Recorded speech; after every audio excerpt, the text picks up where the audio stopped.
Dzień dobry. Zapraszamy was do podcastu Shift Gear, which is Polish for good morning. We invite you to the Shift Gear podcast. And this was sent in from our good friend Rafal Gladius. And now that I'm Polish and I spoke Polish, I hope I spoke his last name in the correct tense with the correct pronunciation. But that one was tough. There's a lot of random Y's and Z's and like weird vowels everywhere. So that one really tested me. Welcome back, everybody. We're back from Indianapolis. It's about what, like 15 degrees colder here in Toronto right now. Oh yeah, it was really warm in Indianapolis, which was actually quite nice. Nice little. I mean, it's warm in Toronto now too, but not as warm as Indy. Yeah, it's not as warm. I had to come home and I had to wash my Grimace hoodie because I wanted to run it back for the podcast, and it was hot there, man. It was so hot, and I feel like I like picked something up from the venue. My throat's a little raspy, but I guess it's podcast ASMR with Aneil as in frog form this week. So, Dialga Vstar won a regional. Yep. Let's break down this episode first real quick. This episode actually was initially supposed to be a past format like guide walkthrough that we're doing with our friend Curtis Lyon. We're gonna say that from next week because we have some groundbreaking stuff to cover this week from Indianapolis.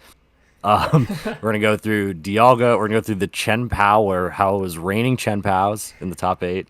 The meta shift and where we think it's gonna go. There was an expanded tournament of all things in Japan, so we're gonna go through that. And then we're going to go through the new meta and Dragapult and how it's doing over in Japan. We got some results from there, so we're gonna get it going there. Nice. Let's do it. Go. All right. So first, how did Dialga win a regional? I mean, it feels like it's one of those decks like it was in. I think this happens a lot in Pokemon. It's like a deck is like meme status, and like eventually like something shifts, like a card comes out. Or like the meta like just becomes more favorable for it, and like people don't shake that it's like a meme deck. Like people just don't put it in time. Like I don't think anyone was seriously playing Dialga Vstar. There was some people like who were like kind of like playing at EUIC and all that. I think then people realized, oh, it actually is a good Charizard matchup. It's like Chien-Pao matchup is fine. So like you're taking good matchups in the top 2 decks, and people weren't ready for it. I'm sure people don't even know what to do against Dialga. So you played it this weekend too, so you can kind of tell us that. So Aneil, what do you think it was about Dialga that let it succeed, and why did you do well with the deck? Well, this is the funny part. So I went in, like I told you last week when we hopped off shift gear, I was like, yo, I'm gonna go 1-8 with Dialga next week. I just want to have fun. It was a meme deck literally a week ago, I think. It had a few results. It had like I was looking at Limitless. I think it had 6 results over the past like 4 tournaments or something. So it was there, but for the most part, it was a meme deck. And like as the week went on, I kind of felt like it was. I don't know if it was my own copium saying like, hey, this deck might be all right, but like I was winning a lot of games and kind of came through, and then the Zard line kind of came out. Like the idea of like what to do against Zard kind of started to formulate itself, and it made some waves throughout the community. And now people know the line, so it made Zard better. And I think that's what was kind of holding it back at first. I will say personally, I am very disappointed it is no longer a meme deck because I only played it for podcast content. I was trying to day 2 with that and be like, oh, Dialga V-Star sick. But then Hedrick had to go and win the whole tournament, so that dream is dead. I think the deck is good. It's obviously very, very strong. Skipping a turn's very, very strong. Yep. It has an unlimited damage cap. You go fast. The one problem with the deck, and I'm sure anybody who played Dialga can vouch for this, is it can be very inconsistent with your starts. A lot of things can go wrong. There's a lot of Beldum 6 energy hands, but the Beldum having that first attack is actually really, really helpful. So that kind of bails it out a little bit. Yeah, 100%. And we did see, I think you did, Hedrick did, you bumped up to 3-3 Dialga. Because I think I saw a lot of lists before playing 2-2. I was like, that seems so sketch to me. Because it was your core guy. So, yeah, I think just taking an extra turn is like probably the most broken effect in the Pokemon card game. I mean, like Yoga Loop was like doing 2 damage and taking an extra turn. That was like insane. We had Dialga GX that used to let you take an extra turn. So, I think even when you watch the finals, like it looked like even like game 1, right? Like Jishen looked like he was in control, and all of a sudden like Star Chronos is just taking out the bib roll with like I don't know. You can play 2 supporters, you can gust twice. So yeah, just taking advantage of that's really good. And one thing I saw that Hedrick was really good at too is Matang sends the cards you don't want to the bottom of your deck. So you can kind of like cycle your deck, and if you're keeping like paying attention, like you can tell like where cards are. So if you play like Research or like Iona or something, like like oh like my Prime Catcher is about to come up, or you're like oh like I know my Rod's about to come up. So yeah, I just thought really well played by him, and like the deck is really cool. So The other thing I want to add too, just while we're on that point, is like you can actually make your Pokegears fetch out what you want a lot of the time too. It's really, really good. There's a lot of times where I would cycle 8 cards down. I know I have 3 bosses in deck. If I see one, I won't even use my second metal shit, or what's it called, metal maker. Yeah, Maker. I wouldn't even use it, and you Pokegear there to fish out that boss before you do it. So like, like Hedrick was really good at that. A lot of the Dialga players kind of picked that up over the weekend, or they already knew it. So that's another like I'm glad you brought that up because that's another thing that makes the deck really strong. You can kind of pick out whatever you want. I forgot to put on my sunnies because there was no Charizard around. That was like brightening my view, and you and all your Chien-Pao people kind of put out the fire in that sense. So, the one thing I want to talk about before we go on to Chien-Pao, but it kind of involves Chien-Pao, is the Dialga versus Chien-Pao matchup. And I think we can have some good open discourse about this and how you think it goes. So, what is your take on this matchup? I mean, to be honest, I've actually never played this matchup, so all my knowledge is just theory and talking to people. From my understanding, Dialga, like none of them play Manaphy, so I feel like the Chien-Pao goes first. You can put a lot of pressure on them. I do think like you can maybe get to like a late game board where it's like you completely play around like Star Chronos. Like if you get like double bib, like you can like Chien-Pao preload energies. So like if they do take out both backs, you're ready to knock it out. But I still feel like just Star Chronos is so good. Like if you can like Iono take out Chien-Pao's bib rolls, or like find if like Chien-Pao leaves themselves open to like their back Excaliburs both getting knocked out. And I think if Dialga goes first, like and gets to evolve to Metang, like I feel like Chien-Pao's cooked. So I definitely think it's in Dialga's favor, for sure. I actually have a bit of a different view on this. I, as a Dialga player, actually faced a lot of struggles going into Chien-Pao. Okay. Obviously, the weakness is relevant. The weakness is really good. You can one-shot a back caliber for 1 energy. The one issue I found is, like you said, if you don't evolve Metangs instantly, like you're going to get picked off, and that actually really, really hurts. And one of the issues with Dialga, like I said, is the consistency. So you have to come out of the gate. You need turn 2 Metang. Most builds, like my build only played 3 Ultra Ball. I know most builds now play 4. But like you're not always finding 2 Metangs. You don't always have the ability to get 2 Metang plus Dialga plus all that. And once they take out 1 Metang, they take out another Metang, you can get yourself in some trouble energy wise if they're one-shotting your active with that has energy on it. So the one issue I found is replenishing Beldums over the game is really, really difficult with Greninja there to kind of pick them off. I think obviously the player that goes first has a huge advantage, like massive advantage, but a good Chien-Pao player is not going to put down 2 Chien-Paos for you to start Chronos and pick off the other one. So it's the prize tree can get a little tricky. Sometimes you're getting 3 prizes like in the start Chronos turn. Sometimes like you're getting 2, depending on if you're picking off 2 backs. So a good Chien-Pao player I actually think has the edge. If you play correctly, you bench 3 fridge, like you can do all that stuff. Like you often have the edge because we don't have a lot of control as a Dialga player about what's going on with our deck. If we draw Metangs, of course, we have the edge, but generally it's felt that doesn't happen too often. Yeah. I guess one other thing you can do is I saw Hedrick do those finals too, is like you can use Dialga's first attack to get 2 energies on it. So like you can bench like 1 Beldum at a time. So like if Chien-Pao goes to the Greninja strat, you can just like slowly build up to the Star Chronos like naturally, which was kind of cool, I thought. I guess you can kind of counter that play as Chien-Pao if you Prime Catcher, because Dialga doesn't play switching besides Prime Catcher. So one other thing I want to talk about, Aneil, is a lot of the players switched their A-spec to Prime Catcher this weekend, but you played the maximum belt. So going forward, which one would you play? And like, do you feel like Prime Catcher or Max Belt is more correct? Yeah, so I went 501 into Zard, so Max Belt felt good. It definitely bailed me out a couple times. I think Prime Catcher is still better though. I think if you took my 60, I'd probably cut the Zam and I'd cut the Max Belt for Prime Catcher Vit Band. Just because you have, or maybe an Ultra Ball, doesn't have to be Vit Band, but I found that the extra, like, basically the Max Belt is there so you can go 7 energies into a Charizard and no HKO it. But like you don't really need to, because I didn't test too much with the deck, I'll admit, before the event, so I was kind of learning as I went, and I learned the Zard line after round 2 or round 3 or something. Like that's when I kind of learned it. And once I learned the Zard line, which for those who don't know, the Zard line is you want to Metal Blast into the Zard, you want to kind of tickle him first, then you start Chronos through that Zard and then kill the Pidgeot. And if you can take a 1 prize KO prior to that, you're just a boss away from winning no matter what. So that's the line.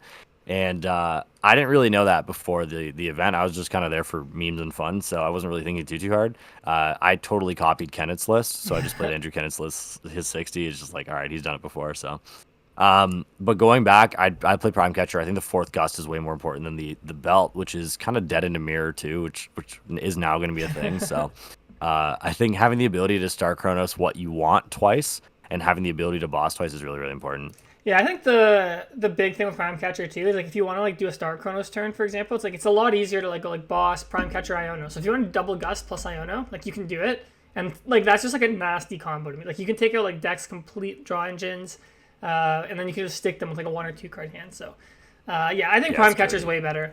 I think I would play Prime Catcher as well. Yeah. There's I mean, like, that's the beauty of the list. It's kind of like you can play whatever you want. It felt pretty, I saw some lists with no Poffin. I saw some lists with 4 Poffin. I saw some lists with 3 Poffin. Like, you can kind of get away with whatever you want as well, like, in terms of ball count. So, a lot of discourse on Zamazenta versus no Zamazenta. So, that's also cool. And I think this deck's just going to continue to grow now that it's kind of on the radar.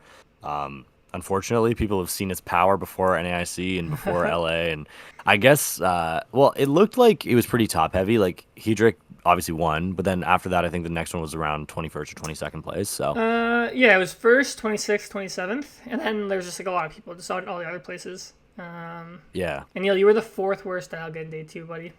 Yeah, I believe it. I hit my boy round 1. I had a scoop, and my day was cooked, bro. That's the problem, man. When you get your invite, everyone's like, "Oh, okay, dude, you don't need the points." Like, just you know. I was happy to scoop to the boy though, get him his invite. But you know how it can kind of like skew your day a little bit, right? You start off on the wrong 100%. Foot and just like goes crazy. And I'll be honest, man, like we were out, I was watching the Leafs game obviously the night before. We were out of the bar at like 1 a.m. couldn't get an Uber back, and it just, I was cooked, man. From the very start of the day. I was so depressed, man. I sat on the curb in Indianapolis, like downtown, just with my head in my hands for like 10 minutes. I just didn't even know what to do. It's like tough because like I feel like everyone knew, like you just feel like Toronto wasn't gonna win, but like they get your hopes up, you know. I mean, if that was the Raptors, like I've had like heartbreaking losses. Like I'm not a hockey guy, so like luckily I was shielded from that. But I felt bad for you, man, because I know the feeling. I got a lot of condolence texts as soon as it went down. I was like, "Yo, I'm sorry, please. It'll be okay. Don't worry." People thought I was gonna like jump off a bridge. I'm like, "Okay, I'm good. I'm good. I swear I'm good." But yeah, so sorry. Circling back, so you went on a big run with Chien-Pao. You were in it until the very end. Yep. And this is a great proponent to the shift gear mentality. Play what you are comfortable with, that we've been preaching for about 8 months.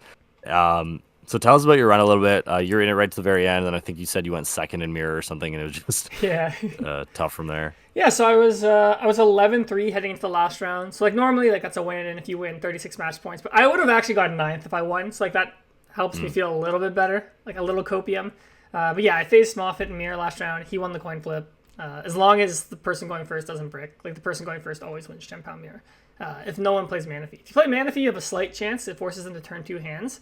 But yeah, none of us are playing that. But yeah, I think this was probably Chien-Pao's best showing ever at any tournament. It was the best performing deck by far in terms of placements.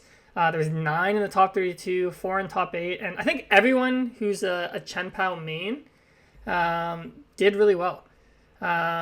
I mean, like, Grant got second, obviously. Zing bubbled at 9th. He kind of cooked himself with the double ID. Reagan tied his winning in to get top 16. I got top 32. I think Moffat's been playing POW lately, so he got top 8. Koos has been playing POW recently. He got top 32. So I think it's, like, really encouraging to see that all the people who are, like, Chien-Pao mains who, like, have really spent a lot of time with the deck were the ones performing really well. And I do think it shows that, like it takes a lot of skill to pilot, and like if you're a good pilot, you can do well. And I think it was just like a really great meta for it, to be honest. Like we've seen a huge shift in Charizard builds since EUIC. Like at EUIC, everyone was playing Max Build, people were playing Airy, people were playing TM Debo, and like I still think you can win as Chien-Pao, but like this weekend, like I did not respect Max Build. If I saw a Charizard, I'm like, okay, Chien-Pao's going active, even if I went second. I saw very little Airy in most of my games. I think only one of my Charizard opponents played Airy. I saw like 2 of my Charizard opponents played Devo, but it's like it just felt like Chien-Pao hate was super low, and Chien-Pao has a really good matchup spread in the meta. Like its only bad matchups really are like Snorlax and like Ancient Blocks, both of which are like not very popular. So yeah, I just thought it was like a perfect meta for it. A lot of good players are playing Chien-Pao, and we saw it convert really, really well. Not just to day 2, but just to like top 8, top 32 in general. So. And you can thank good friend of the pod, Liam Halliburton, for telling everybody every other Zard list sucks and to play Tor's version. Because that, like, I actually think that is like the driving force behind this Chien-Pao like awakening here. Is like everybody's playing the Tord version of Zard, which is we know is worse into POW. Yeah, I think the other thing too is as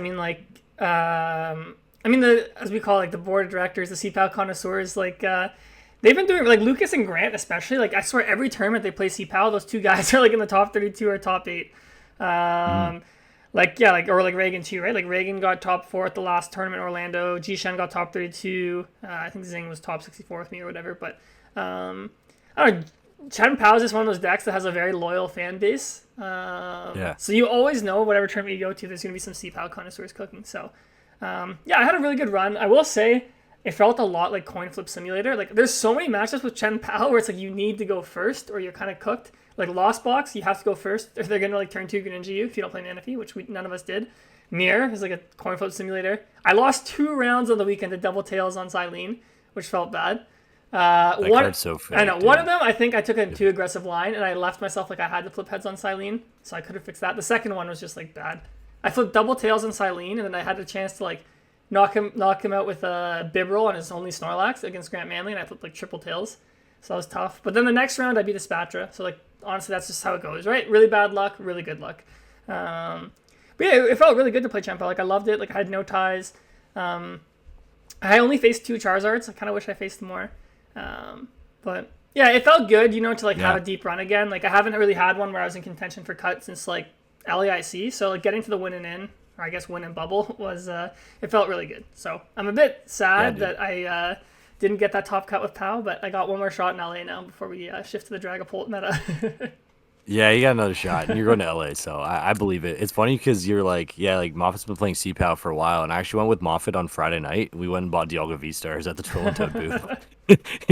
We were like cooking Dialga Vstar, and then I woke up and found out he was playing Chien-Pao. So it goes to show how good of a player he is, just to be able to pivot that last second. I think C-Pao obviously takes a lot of skill. It's no surprise that the skilled players do very well with C-Pao, and the board of directors is really showing out for their name there. So I can respect it. Bro, it definitely feels like sorry. I was gonna say our stock is at like an all-time high right now.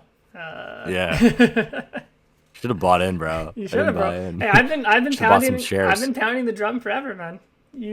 Yeah, I know. Yeah, you've been on it since before it was cool, dude.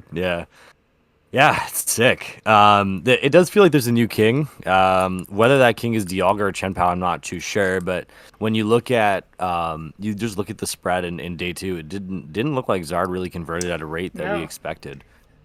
So yeah, Zard I think like had like its day 1 to day 2 meta share was more or less the same. But yeah, it really struggled in day 2. I think it had like I'm just looking here. It only had 3 in the top 32. Which is like that's insane to actually think about, because the deck was 25% of day 2, and it just like got completely gate kept. And I think that kind of makes sense to me, right? Like Zard is like the best deck on average, 100%. But like anyone going to the tournament, especially top players, like they're making sure they have an answer for Zard, and we saw that with like the deluge of Chien-Pao decks. We saw like Azul's group was playing Pidgeot Control, for example. We saw like Hedrick and them playing Dialga. So like I just think like there's such a target on Charizard's back that like it's just like it's good in general, but it's like especially when you start getting to these higher tables, like your opponent's gonna be ready for Charizard. Because if you're going to a tournament and your deck is like bad into Charizard, like I don't really think you stand a chance. So I definitely felt that like I spent most of the tournament like more or less near like the top tables, and like there was very little Charizard around me. So yeah, I think Charizard's gonna have to adapt, and we can kind of talk about this too. But how like since you like Chien-Pao might be like the new hot thing, is like we might see Charizard go back to playing like Max Bell. We might see Charizard go back to playing Area and Devo. I definitely think the Charizard list need to evolve, and like the deck can be flexible, right? So they're gonna have to find a way to like adapt to this new meta now. Yeah, and I think like with Chien-Pao, like you'll never see the amount of percentage played that you see with Charizard. Just like the skill of the deck and like the amount of people it attracts is just not the same. So. I agree with you. I think everybody in that room walked in with an answer to Charizard, and that's kind of what we said, right? Like, you have to have an answer for the best deck, especially when it's at over 20% play rate. Like, you're gonna hypothetically hit that 1 in every 4 rounds. If you're losing to that, like, what's the point, right? So you're trying to take a good matchup into that. I think that's what tossed people off Dialga to begin with, to be honest with you, because like that wasn't really common knowledge that you could beat Zard like that. Yeah. It now is, but it wasn't before. So I think that definitely has a factor. The one thing I will say as well is I think Zard is in a place where you've seen so many iterations of it that like it might just turn into this thing where people are kind of going around in circles with the iterations. So maybe people go back to Max Belt, then they go to Hero's Cave, and it's just like this constant triage of Charizard. It does look like, though, if you look at the top 32, that almost every deck there has a favorable matchup into Zard. Yeah. The one exception, there's a future box there. You can argue about Gardevoir. You can also there's also an Arceus there that you could Yeah, probably argue. and Lost Box, I think you can argue too. Maybe if it's like that's Yeah, probably close, but for but the most part, yeah. like people had good matchups in Zard, and you can kind of see why it got beat out of contention there. Yeah, I guess one thing we can talk about is like the one Charizard that did make top 8, Ian Robb. Obviously, fantastic player, so that's probably the main reason. But he was playing like the maximum belt in his deck. I'd have to look at his matchups, but I assume like he like faced some Chien-Paos and he was able to like have a fight, more of a chance in that matchup, right? He did get taken out eventually by Ji-Shen, because I still think the matchup's good for Cian-Pao, but he definitely went with the rationale like max belt is good. It's a good mirror card too, to be honest.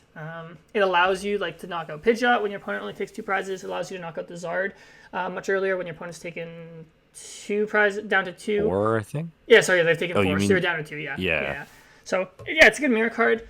Because yeah, I think now like a lot of people are too comfortable just saying Zard is playing Prime Catcher. So like now it's like I don't know. I think there's gonna be some ambiguity again with Zard, and I do think Big like word. if you are a Zard player, like you should like critically think about what A-spec you need to be playing now. Because Prime Catcher just feels like the best vanilla A-spec, but the Cape and I think the Maximum Belt are more matchup specific, which you might need going forward.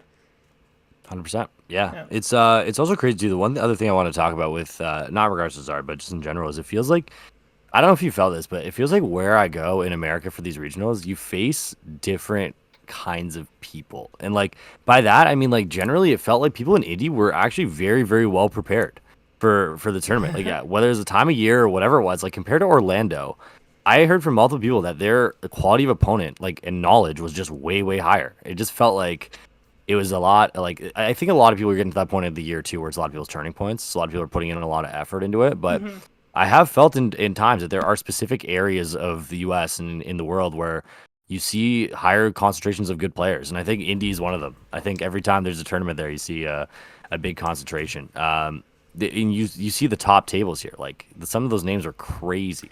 Yeah, that was a really stacked top 8, to be honest. I think almost all of the people there are like multiple time top cuts. I think Eddie North, that was his first top cut with Cian-Pao, so congrats to you, man. But yeah, you have Hedrick, who's now a 3-time regional champion. Ji-Shen, that was his 6th career regional top cut. You had Dean Azam, legend, a regional champion in the past. I think like Moffitt has, that was his 7th cut. Grant is probably like one of the best players who've never won a regional, but that was his 14th regional cut. I feel like Mahone's probably, he hasn't won a regional in the modern era, but that was his 6th modern era cut. And then Ian Robb is like a 5-time regional champion. So I think this might, I'd have to go look through all the cuts, but this might be the most stacked regional top cut we've had of the season. That's what I was saying, bro. Yeah. It was crazy. The event itself was like it felt really crammed in there. I think there's some room for improvement there next year, hopefully.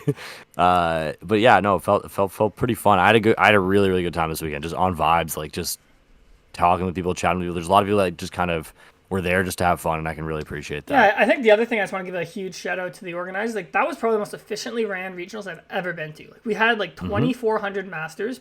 Plus, I think like 400 juniors and seniors. Like we were out of there by like 8 o'clock or something. Like that was like insane. The turnaround time between rounds was like super fast. I made puck drop almost like for the Leafs game. I was concerned. I was telling the boys, I'm like, if I'm in round 9 winning it and the Leafs game starts, I got to think about this, man. Round 9 finished at 750. It was unbelievably run, like crazy. So shout out. I think it was day 2, right? Shout out day 2. Unreal. They did. Did they do Orlando as well, or was that a different organizer? I don't really know, to be honest. I think it was Overload that did Orlando.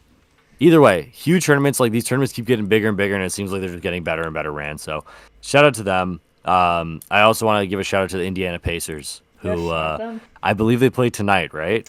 Yeah, they start their series against the Knicks. The Knicks. Yeah, the Knicks. So it's like in New York. But that should be a good series. The New York Knickerbockers. It was so funny. Pascal versus OG. Yeah, Pascal versus OG. I had a judge like come up to me and like, he's like, because he saw us wearing a Raptors shirt. He's like, "Thank you for Siakam. Like he's so good for us." Like I'm like, "Yeah, let's go." Yeah, the return wasn't as good on that trade as I had hoped. So I guess we did them a big favor there. Exactly. I was wearing my Leafs jersey too, so a lot of people came up to me just talking trash the entire day. So that was fantastic.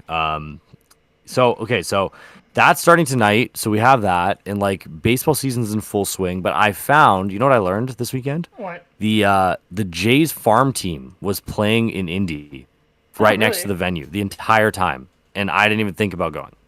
So I'm disappointed in myself. I will do better. The Jays are the biggest higher fire in the MLB. Yeah, they We've suck, like the bro. 30 or yeah, 30th in runs scored. We blew a 6-run lead yesterday on the way home. So I don't know, man. Like I had a few opponents who went out to that game and they said, "Hey, the Jays are in good shape," and I said, "No, they're not. They are not in good shape. We're in trouble." Yeah. All right, so let's talk about expanded a little bit. This is kind of jokes. Okay, let's talk about expanded. So this tournament, actually, why don't you explain? You know a little bit more about the background of this tournament. Yeah, so Aneil and I were going to talk about the Japanese like Champions League results, I think from Sapporo. But when I was on Limitless, I saw that they had the Champions League IT expanded. I have not checked in on expanded in a long time, so I thought we could like go through some of the decks. And have you looked at the list yet or no? Because I've looked at them. I've looked at a few. Yeah, so to kind of see what's going on out here in the wild, wild west of expanded. So Aneil, let me ask you this first: when's the last time you've played expanded? Holy dude. Was it 2018 Toronto Regionals that was expanded? 2019. That would be it. Yeah, that was me. I think Hartford 2019 was my last time playing Expanded. So like it's been 5 years. So yeah, a deck that won. It seems like it's some kind of control deck. Like there's like item log Vileplume. There's like an Vileplume where if it's active, basics can't attack. There was like a Vileplume GX where its ability is like just heal 30 damage for your whole board. There's like Bonelby that shuffles cards back. There's Pidgeot EX. There's Firefighter Pikachu. I didn't even know this card existed. It's like Firefighter Pikachu. It says unreleased on Limitless, so I assume it doesn't exist in English. Its attack is discard a fire energy from your opponent's active.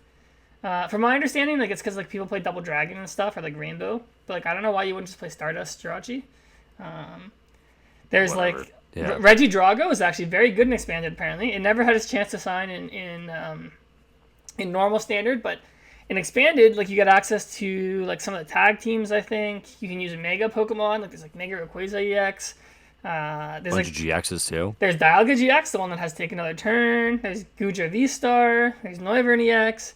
And you can play Double Dragon in Expanded, which I think is the main reason why it's good. Lugia is still good in Expanded because you can like turn one Lugia with Wally, and then you can play Double Dragon, and you can play stuff like Naganadel and Guzzlord GX. So every time I'm looking at all these results, it just seems like absolute degeneracy. There's also like a Control Raichu deck that got second. I saw a couple others where it's like you blow yourself up with Electro GX, and there's a Raichu where it's like abilities like discard any number of lightning energy and use 30 for each, and you pick like which one, and you can play like reversal and like counter energies, and those count as like 2 and 3.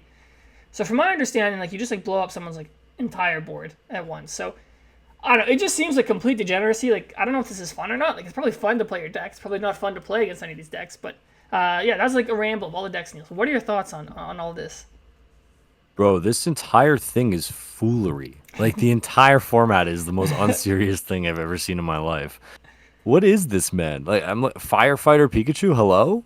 Okay, we got Pidgeotto with Airmail in the same deck as Vileplume GX and Pidgeot EX with Firefighter Pikachu. Like what the hell's going on? I saw a Mew Genesect with Seismitoad EX Yeah, and why not? Sudowoodo to block out your own. Well, I guess blocking out your opponent's bench, but like you're also blocking out your bench. So what are we really achieving here? I think this format is entirely degenerate. I think it's probably actually really jokes to play. I think I'd actually quite enjoy playing this. Like this would just be funny. But I imagine the decks have a really like polar matchup spread where like one destroys the other. So it'd be really hard to find like a kind of a balanced format to build like a cube in this. It definitely feels like it's everything kind of counters each other. Like there's control and there's decks that just go crazy and they just kind of have like this cluster of just countering each other. So Yeah. I will be the first to say I hope this never comes back to the competitive TCG circuit. At least not for points. If we hold it just for fun, I'm down. But bro, this is ridiculous. I also saw there was a deck that was quad Wobbuffet, quad Iron Thorns, so even more degen. But yeah, no, what do you think the reaction would be like in the community if they're like, all right, bring expanded back?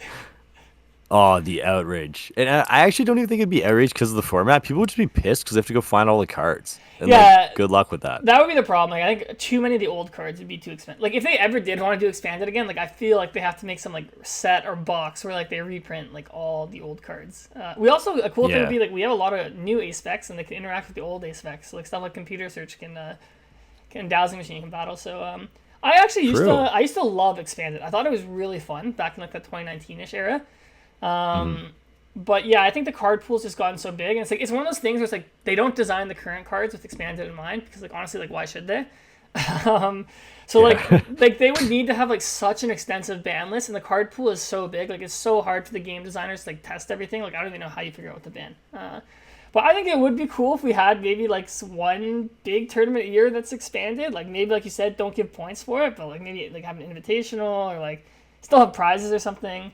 It would be Well, that's the other cool, thing. yeah. Yeah, I think there's like the problem is because there's no tournaments, it's hard for people to like streamline lists. Yeah. So I actually think if you like built a community around this, like you actually could maybe end up in a position where the format is semi-playable if people like make lists and actually put in time to this. But like I feel for everybody who went to this tournament because like you had nothing to base this off of, like zero, Yeah. right? You're like kind of by yourself. You have a card pool of like probably over like 5,000 cards to choose from. It's a lot of stuff going on. Yeah, I think that Japan might actually have expanded tournaments like somewhat often.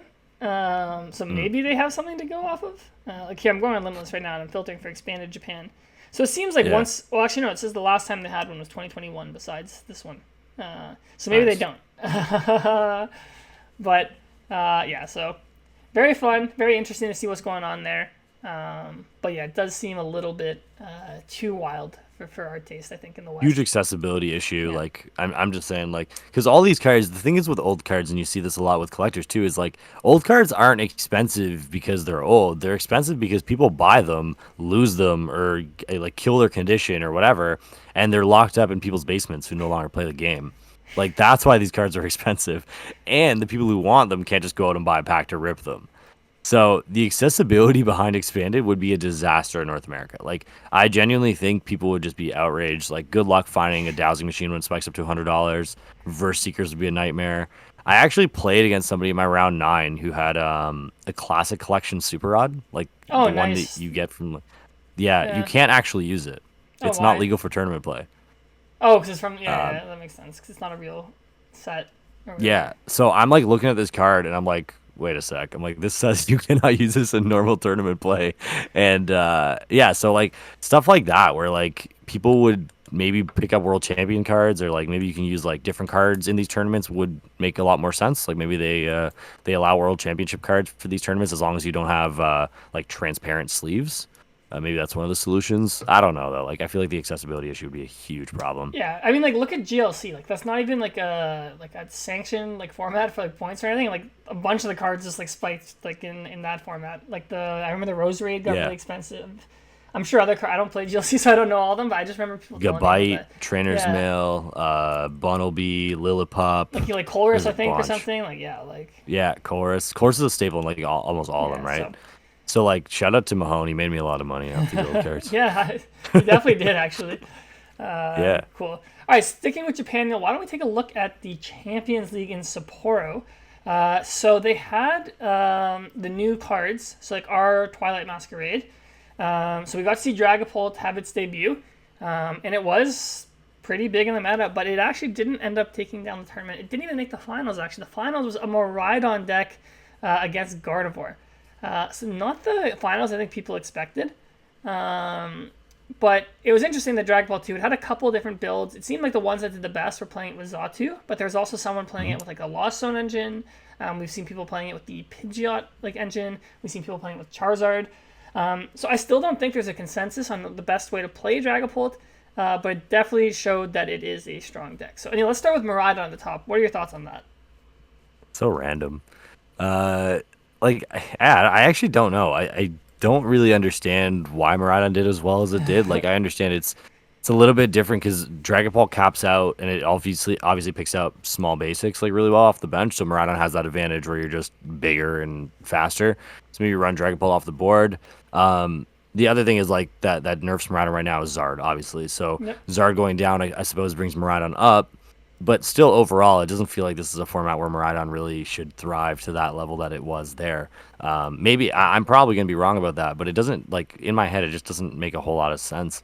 The Dragon Ball thing with Zard and with Pidgey and like with Zatu, I think it's not optimized yet, obviously. And like, if Miraidon were to get big, I think you would see like Dragon Ball Zard more often, for example, because Zard can kind of fix the problems Dragon Ball has late Yeah. game. Where I've tried Dragon Ball a couple times now, like you really cap out on damage late in Yeah. the game, and you're like, okay, how am I doing damage to these things? How am I taking KOs? So you're obviously a big beefy Pokemon, but what makes Zard so good is it's a big beefy Pokemon with while ramping up its damage every time it goes down. So Zard has that one shot potential, whereas Dragapult does not. So you might see a few different builds. Like I think the cool part about that card is like Fire Psychic attack cost allows it to kind of like use a lot of different partners. So Mhm. might be kind of cool to see what people come up with, but yeah. What are your initial thoughts on Dragapult? Like, how do you kind of see this all panning out?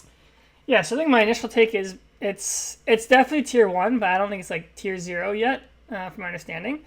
And it does seem like people kept Dragapult in mind. So like I think like what's it called? Like the I'm blanking on it, Miraidon deck, right? Like it's a big basic deck. Like honestly, like Dragapult Snipe doesn't really do much against that. Yeah, You're not one shotting things right away, so like I think that made sense. Like we saw some like control decks. I was looking through. There's some like Snorlax decks that I think maybe that's can help beat Dragapult. We saw Lugia do really well. I think Lugia like holds its own really well against Dragapult. So I think it's another one of those things like people were ready for Dragapult. It's like I think everyone had an answer for it, but the deck still converted. So I just think it's gonna be like how Charizard is now. It's like you cannot go into a tournament with like a bad Dragapult matchup. So like everyone's gonna be yeah, ready for it. So it'll do well, but like it might not have like the insane matchup spread that like we initially thought it was gonna have.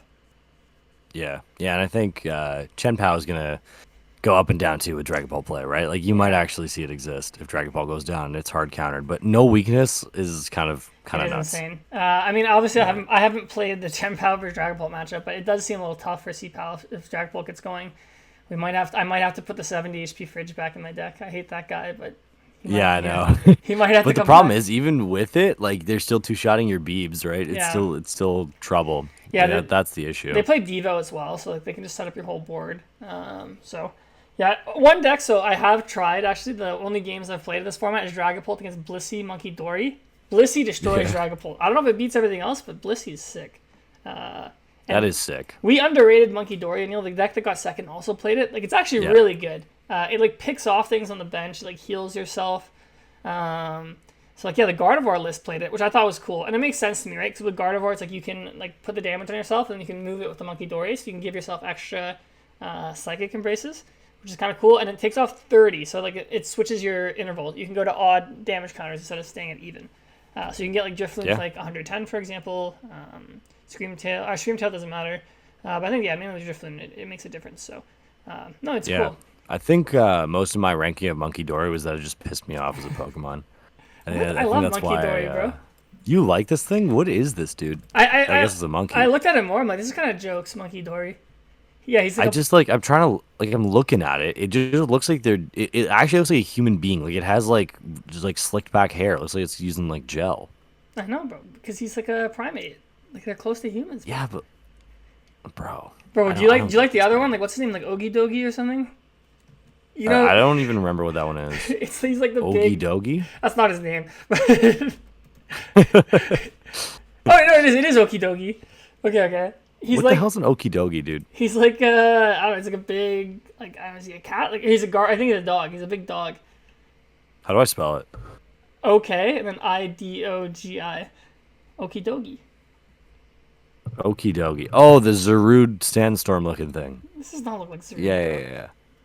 It does look like it's got the same color scheme. It's Grimmsnarl. Okay, it's just cheap man's Grimmsnarl is what this is. No, I kind of looks like I Incineroar don't to know. me. Yeah, it's like Incineroar Grimmsnarl hybrid. It uses the Grimmsnarl colorway, but it looks like Hmm. Incineroar. And honestly, I hate both Grimmsnarl and Incineroar's Pokemon because they're like insanely OP in VGC, and it just Hmm. angers me. They're Yeah. like crazy good. By the way, Okie dokie. have you watched the VGC stream? So like I normally like to watch like Top Cut for VGC because I find it interesting. But I know Wolf was on the desk this weekend, so I'm actually excited to go back and Yeah, listen to his commentary because like I like watching his videos. Like I don't even play VGC, but like I really like them. So same. also I want to show like every time I watch VGC, like all their casters are so good. Like they have Cybertron. I forget the other people's names, but they're all really good. I think one of the Yeah, casters, her name is Gabby. Like she's really good. I forget the other girl's name. She has like pink hair. She used to do TCG, but she's really good at VGC. So, yeah. But I'm excited to listen to the Cybertron Wolf like duo. So maybe after yeah. Like I start to listen.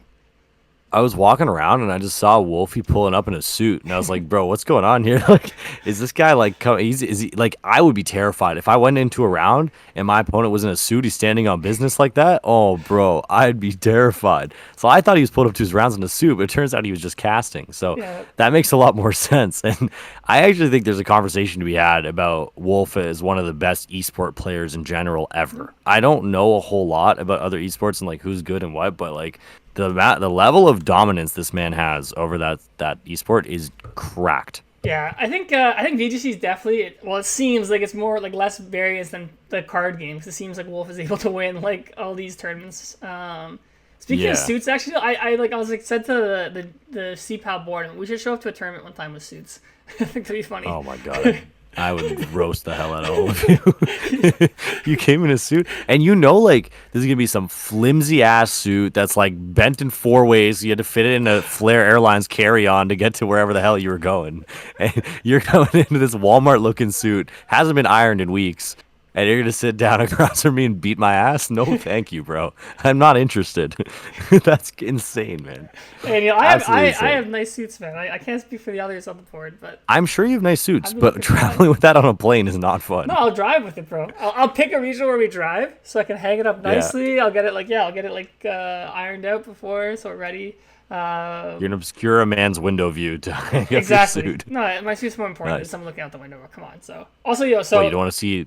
Yeah, sorry, go ahead. No, go ahead. Go finish your joke. Oh, I was just going to say, you don't want to see 18 McDonald's signs an hour as you're driving through the freeway? Like, what's going on, bro? I'm good. So, yeah, I looked up Wolf on, like, Limitless VGC. So he has 11 regional cuts, 5 international cuts. He has 2 international, so I think he's won Worlds once plus an IC. It says here he's only won 2 regionals, but I think this is modern era. I'm pretty sure they said he's won, like, 6 or 7 when I was watching one of the streams. So, yeah, this guy's definitely the GOAT, man. Definitely Himothy. Absolutely, no doubt about it. Honorable mention to Ray Rizzo, though. 3-time world champ. It's I don't know, man. Anytime you can dominate something that much, and like you're right, like there is less variance. I mean, but like variance still does exist. Like people come up with things in VGC a lot more often than I used to think. Yeah. There's a lot of like different builds of Pokemon that people just kind of come up with in Splash, and a lot of times like critical hits, paralysis, side effects, like they do play a factor, and like those percentages definitely can be skewed. Yeah, I think the one thing I do like about VGC compared to TCG is like TCG, like so many games where you just like brick with your opening hand. Like VGC is like you at least get to play the game. Like it feels bad if you miss or like crit or like whatever, but like you're not gonna like sit there and be like, oh, I opened a dead hand. Like no, your Pokemon are on the field. Like you might like flinch or something. I don't know, but. Well, the one criticism I do have of VGC, and I've heard this from VGC players, is that metas stay very stale. Like when a new game comes out, there's not going to be like a sudden patch that makes something else ridiculous. So you're dealing with Dundos, you're dealing with Incineroar, you're dealing with Tatsugiri for the entire calendar year. And every time you see those Pokemon, you just want to vomit. Yeah, from my understanding though, like sometimes they like introduce like you're allowed to use more Pokemon, like they call like regulation whatever. Like I think they're on E or something now. So like from my understanding, it's like legendaries get added, or like they had the DLC, so like new Pokemon got added. And they have to, otherwise it would just get so stale, 100%. man. I don't know about you. TCG got new cards every 3 months. Yeah, exactly. So I don't know about you, Neil, but I actually really want to try VGC regional one year. So I was always like, I'll get my invite one year and play VGC, but like the past couple of years I've been going for like the stipend top 16 stuff, so I'm like, I can't really afford to play VGC regional, but I would love one time to like, I don't know, grind for a month and learn how to play VGC and see how it compares to playing TCG, because it's sort of every time I go to a tournament, it's like, I feel like they isolate VGC and Go from us so much. Like I never see these guys. Like it's a different world, so I'm kind of curious what it's like to compete in that. I think it'd be fun, so I don't know about you. Would you ever try playing VGC? I'm actually so down. Yeah. I used to play quite a bit. I was on, I forget what rank it was. It was one of the higher ranks. I think it was Master Ball on nice. Sword and Shield. I was into it over the pandemic. I remember we had that tournament like with some of the GTA boys, like that 10-person tournament. And I think I won like a gift card or something out of that thing. So it was fun. I remember you didn't have Pokemon. So I was like sending you over some bread dudes with like 4 good stats. I think I was using, like, I didn't have time to make a team. So I think I was using like Gigantamax Butterfree or something. I got fun with that tournament. It was the unserious thing in the world, man. I actually don't think you and I would like VGC, not because of the game itself, but because people are apparently very like they kept to themselves. Yeah, like quiet, you walk through around, your opponent won't even say hi. Like they just sit down, they're on business. Because I do walk by VGC sometimes, like everyone wears headphones, like it doesn't seem like there's any smiles or anything like that. I get it, it's serious, so like that's fine, but yeah, it'd be interesting. And the other thing I do know whenever I watch stream, it seems like Chien-Pao is very good in VGC, so like I need to play VGC before Chien-Pao is not good anymore, so I can play him in VGC too. Yeah, like I don't know, like maybe this is just me, and like no offense to anyone who plays VGC, but I'm not trying to go to my round and just like sit down and look across, and my opponent has headphones on, like gripping an Octillery plushie for half an hour. Like it's just not my cup of tea, man. I want to sit down, chop it up, like talk, whatever. I can never really do that whole like silence thing, and then like they crit you, and you're supposed to sit there just like stone faced, like nothing happened. Like nah, man. Like let's open lines of communication are very good, and I hear that a lot from VGC players, where they're like, all right, I get there, and my opponent is just like gripping on for dear life to his plushie and doesn't care about anything else. Yeah, for sure. So I mean, well, I think they also have locals for VGC. I think Banana does it sometimes, so maybe I'll try that. But it's very sparse though. Yeah. So, anyways, we'll try it one day, and we'll report back on the shift gear. Maybe I'll make a YouTube video about it. Like I'll clickbait it. I'm actually down. Yeah, I'll be like, pro TCG player tries VGC, like gets farmed. Like... Oh my, you're actually Wolf. You're actually Wolf, bro. I can't save you. I love his title. It's like I entered like the biggest tournament ever with like a meme Pokemon. Yeah. Or something. It's like. And it's just Worlds with him with like a standard team with one Pokemon that he never enters anyways, and he's like, "Yeah, this is my meme, bro. Take my clickbait." Bro, we gotta. It's good to know that. What's up? I was gonna. We gotta get better at clickbait, bro. Let's get those views up, man. Hey, that's on you, dog. You're a YouTuber boy. I'm just podcast boy. I sit here and I talk into a mic. I don't do anything else. You got to start clickbaiting people, man. It's kind of stupid how YouTube works. Like just the way like the algorithm works and stuff. Like some of the stuff people click on, I would never think about like that they would be effective. Yeah, I mean it's like your content obviously has to be good, but like the thumbnail and the title actually is like, debatably more important for getting people to watch your video. So yeah, but I think we got a bit off track there, but hopefully you guys enjoyed our VGC discussion. So I want to jump a little bit back to the Champions League, Aneil. One thing I was very happy to see when I was looking through the list, it seems, knock on wood, that reset stamp isn't that prevalent. It seems like I was seeing a lot of different A-specs. So I'm hoping it stays that way. I don't want reset stamp to be good. That card's annoying to play against. No, that's not a fun card. So, what do you think about reset stamp? Why do you think we didn't see it kind of take over the Champions League here? Could be unfamiliarity. Could be like new format, people not knowing what they're really going up against. There was also, it seemed like there was a bit of a lack of control decks. Well, the control decks, they play the luxury, or no, what's it, Hero's Cape is what it seems like when I was looking at the list. I feel like it would be good to play a combo of both as well, because you can just kind of win a game on the spot. If your opponent just bricks out, you can get a Snorlax active or whatever. You can't play Hero's Cape and Reset Stamp, Aneil. No, what I'm saying is you play Reset Stamp instead of Hero's Cape. I'm kidding. Thank you, Pokemon Professor. Thank you so much. I actually didn't know that rule. See, guys, this is what I deal with. This man in his suits and his Chien-Pao, and oh my god, man, I can't. So if you see Ciaran at regionals in a suit, feel free, one punch on the shoulder, courtesy of Aneil. Okay. Also, not to get us off topic again, but we saw a guy at regionals. He was wearing like a Chien-Pao onesie like outfit. I'm like, this is like the coolest thing. I'm like, I want a Chien-Pao. This is a good story. So like, G-Shen and I like went up to him after a round, and we just asked if we could take a photo with him. So like, this is like the greatest thing ever. So if you watch this podcast or someone knows that guy, like tell me where I can buy that Chien-Pao onesie, because I really want it. So anyways, I think you need it. Point. Yeah, I do need it, but you can get back to your point now. Yeah. My point wasn't important. I was just going to tell people to punch you. Like, that was all I was going to say. We need to get you, like, so I remember the one time in Toronto Regionals, we made our boy take the TTC with a Pikachu onesie on. Like, that's what we need to get back to here, guys. Like, we need to put forfeits on everything. So, all of you listening, if your car is driving to Indy or whatever, put a forfeit on, like, whoever does the worst needs to do this. Because, it creates internal competition.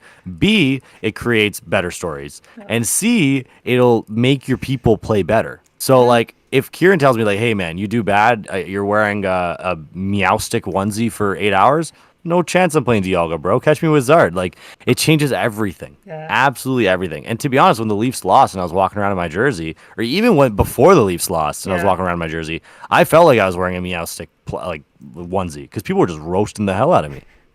See, I feel like I have the advantage, Neil, because like I feel no ways about wearing like a onesie to a Pokemon tournament. I think it's kind of funny. It's like I think the pressure's on you guys if we start doing that. So I'm down to bring that back.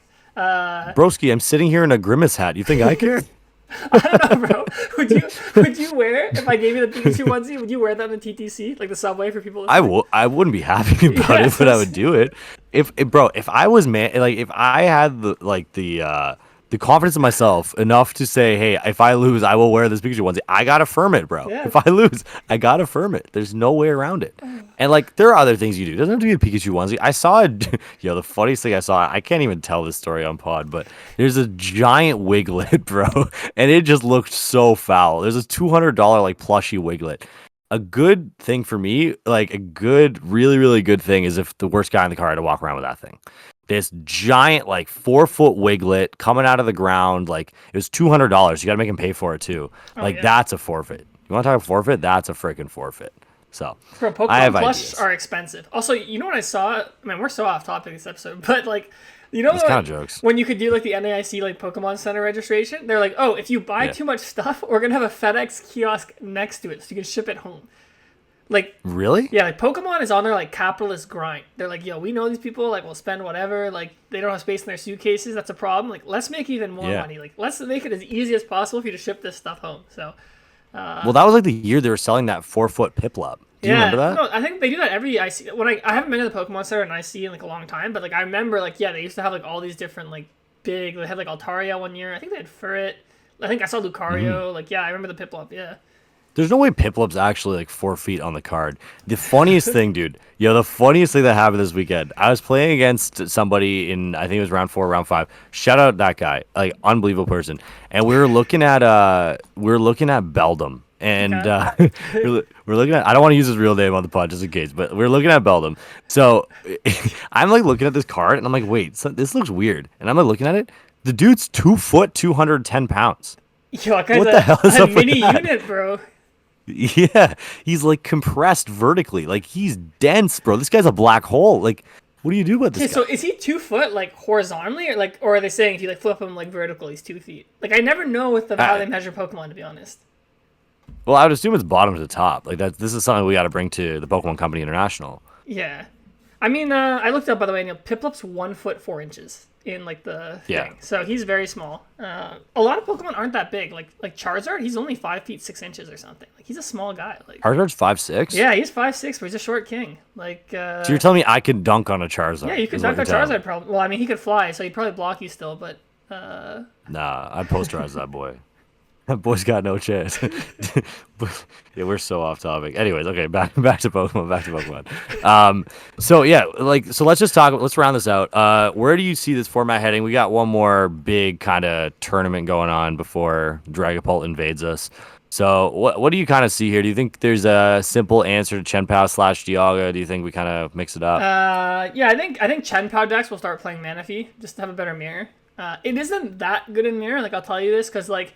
If you start Chien-Pao going second, you lose because they take 2 prizes. If they get Iron Hands turn 2, you lose because they take 2 prizes. But it gives you a chance. It forces them to find either Hands or you starting Pao. That's an adjustment I think we can maybe see. I think Charizard decks are going to go back to playing Airy and Devo to give themselves better Chien-Pao. And I do think the A-spec's going to switch from Max Belt or Hero's Cape. Hero's Cape might be better because I guess against Dialga you can Hero's Cape, so you can't do that chip strategy you're talking about, Aneil. That might be better. Doesn't matter. I don't play Charizard, so that's just like me like spitballing. One deck I actually think is in a really, really strong position right now is Snorlax Control because you have good Chien-Pao matchup, you have good Dialga matchup, you have good Charizard matchup. Because people aren't really playing like towards like Team Yell's cheer. Like I saw like Ian played like 1 Turtle for example. So I don't know. We might see some more control strategies see play.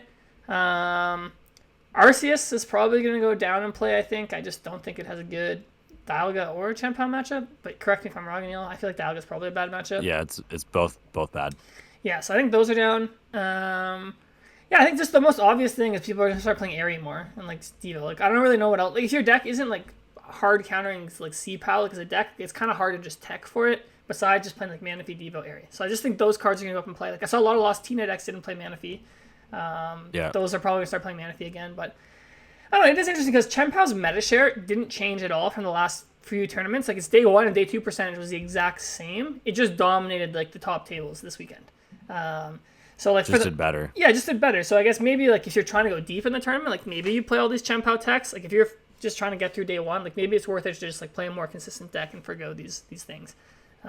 Yeah, just to your point about the Dialga Snorlax matchup, I actually think it's really, really interesting how that matchup goes. It's like it can be super scuffed or it can be super favored depending on how fast you kind of get off the line because you're stealing turns, you're doing stuff. I actually played against 3 controls throughout the 2 days. The ones I beat 2 of them, lost to 1. The one with aggressive Radzard, like Pidgeot control, Yep. that's tough, man. You can't really do too much about that. Snorlax is actually, it could be okay. Once you get to a point where they're bossing Matang and using Divine's Vest, it's kind of gets a little tricky. But if you can, you play enough boss, you can normally kind of go around it to buy your turns to get out of that. And if you play a vacuum, as I saw, I believe Hedrick played one. Oh, did he? I I think just pulled up someone did. No, he didn't. Sorry, he did not. Sorry, No. someone did. So if you have vacuum, it kind of solves that problem too. So Sure. it's a very interesting matchup, and like the lines about Dialga are really, really interesting. And I think the matchups are super, super cool. But I'll save it for. I know Hedrick and Gabe are running a master class next week, so I'm not going to spill and take their business. Yeah. Do you think Pidgeot control has a good Dialga matchup? Because I actually think Dialga bodies it. Like it beat Grant Manley lost in top 4 to it. I just think Dialga's too fast. Like you take 2 turns, like you can almost always just destroy the board. So Yeah, even with Radzard, it's one of those. I don't know. I feel like it's kind of hard to get to the point where you can really use it effectively. It's legit one of those things like where Dialga is just like if you start fast, you're gonna win. Like, and it's the same with Chien-Pao. Like, it's so dependent on how fast you start. Like, if you can start fast and just run over Pidgeot control, like you're gonna win every time. Yeah. But there are times where if it takes you a couple turns to set up, and like normally it does with Dialga, like if you get an attachment on active, you get an attachment on bench, and they have a Snorlax active, there's not a whole lot you're doing. So. Yeah. It's a little tough in that sense. So Yeah. it can be very 50-50. It was funny because I played against Grant like Manley, and I was talking to him after, and he's like, "Oh, I haven't actually played the Chien-Pao matchup that much." He's like, "I'm actually starting to think it's not that good." I'm like, "Yeah, I don't think it is for you." It's not, right? It's supposed to be pretty favored for you guys. I don't think it's pretty favored, but I think it's definitely slightly Chien-Pao favored because you just put so much pressure, and if you play Silene, like you normally take like 2 prizes just naturally, then you can like Prime Catcher take 2, and if you flip heads on Silene, you just Prime Catcher Swing again. So Yeah. it's probably Chien-Pao favored in my opinion. And I know Jishen took out Manly twice, so there you go. Further proof. So there is a new king. We don't know if it's Dialga or if it's Chien-Pao. It might be both, but there is a new king, and it's not Charizard. And I'm so happy to report that. So happy. Yeah. One of my boys in my car, he had his invite. I'm not gonna out his name, but he played Charizard. He had his invite. He's not stipend chasing. He's just like, hey man, I'm just here to have fun. He's playing Charizard. No, he's I not was there to have so fun, bro. pissed. Bro, I swear half the was so people I went pissed. up to, I'm like, "Oh, what are you playing this week?" They're like, "Oh, I'm playing Charizard." Like they weren't happy about it, but they're like, "I'm playing Charizard." Nobody's happy. Yeah. Burning darkness, burning darkness, burning darkness, burning darkness. Bro, you can be shivery That's it, man. chilling instead of burning darknessing, man. You could be Star Chronusing, dude. Yeah, you can be star chronusing. Yeah, why not? You could be ampy Yeah, very why not? muching. Yeah. Do whatever. Just have fun, man. Yeah. The point of the game is to have fun. I had the most fun this weekend because, like, I didn't care about anything. It was the most fun regional I'd been to because I'd walk into my rounds. I'm just like, look, bro, I don't care about this. I'm playing Dialga, and they're, like, reading all my cards. They're like, what do any of these things do? And I think that's the most fun when you're playing the game. Yeah. I think we should go to L.A. and play Tinkaton. That my could be vote. cool, man. But I mean, I want to play Chien-Pao Right? again, so. But I do respect that. True. I also, that was Fair like enough. funny you said that. I played against a Spatra deck, and I've actually never played against a Spatra. And like I had one Baxcalibur on my board. I'm like, I'm pretty sure he can't just one shot this randomly out of nowhere. But I'm like, I have no idea what Pokemon are in this deck. Yeah. We can agree that 30 HP Flittle is criminal, right? Like, playing that is just trolling. Wait, why is that trolling? So, Is there better? well, one? the out for Zard into Spathra is just a Heat Tackle Flittle. Oh, that's right. You can get And- heat tackled. But Flittle is for your treat, bro. Yes. So you can also play you play that, or you play the one with, I think it has 40 with 1 retreat, where Charmander can Vit Band to kill it. But like, I feel like if the best deck in the format's only out is to Heat Tackle your 30 HP Flittle, I think you sacrifice that for your retreat, or play like one of them, and play 2 of the other ones, or something. Like, it has to be trolling, and I don't understand why this discourse hasn't come to the front of Pokemon Twitter yet, but it's coming. It's coming. Okay, Yeah. 30 HP Flittle is coming. Well, bro, what's it called? If you play 3 Flittle plus Cleffa, you have 4 guys with 3 retreat to start with. That's pretty good. That's pretty good. But you do get heat. You also have 4 guys who get one shot by a Charmander. Yeah, that is true. I got really lucky. I played against Braden, like Alfred. Like he started Spiritomb both games, and both games I got like Prime Catcher only. What's it called? Shuppet. Silene heads gets Shuppet again. Oh my god. It's actually skill diff. That's It was crazy. huge skill diff, bro. Bro, like That is crazy. I feel like I didn't even like play that well. I just high rolled like crazy. Yeah, So- that'll happen, man. That's what Play you something need, over bro. and over, you see different results. Yeah. So, yeah. Cool. Awesome. Yeah, I think we've been rambling for a lot. I think this was a really fun episode. Like you said, I think next week we're trying to do like a history episode. I think we don't have any big tournaments that are happening this weekend, I don't think. Or actually, there might be a tournament in Sweden. I don't even know, bro. Oh, is there not a tournament in Sweden, actually? Oh, Stockholm? Yeah, it might be. Let me look it up. It's... Yep. Yeah, we're going to do that episode next week for sure, Ski. Like, we're not going to push it back again. We're getting an ex-national champion on the pod. It's going to be unreal. We're going to do a Toronto versus Bay Area slang contest, which is also going to be unreal. I think we're going to win, but he's also from Toronto, so maybe he'll win. Bro. I don't really know. Yeah, there's hella bias going on. It's going to be fun. I'm really excited for that one. And you're all here today. Please consider subscribing if you can. We're still trying to get to... So trying to hit some landmarks there. A lot of people who watch aren't subscribed because you all know that we're going to release this damn podcast 12 p.m. on a Wednesday. So you probably don't need to be subscribed. But if you could, we would very much appreciate it. Yeah, and if you're on Spotify, Apple Music, whatever, give us 5 stars. Only rate us if you're going to give us 5 stars, bro. I'll pay off any man who gives us a 1 star to revise it and go to 5, okay? I got a $5 bill for you with your name on it. Well, it's Stockholm next week. Did you confirm? No, Stockholm's May 11th. That is next week, right? That's next week, so it is this weekend, but... Okay, well, sorry to anybody who wanted Stockholm content. We're talking about retro. Well, all right, everybody. I'm going to take the week to learn a new language and try and hit it as good as I hit this one because I think I'm Polish now. Hey, Polish was fantastic this episode. I'm excited for what language you pick next.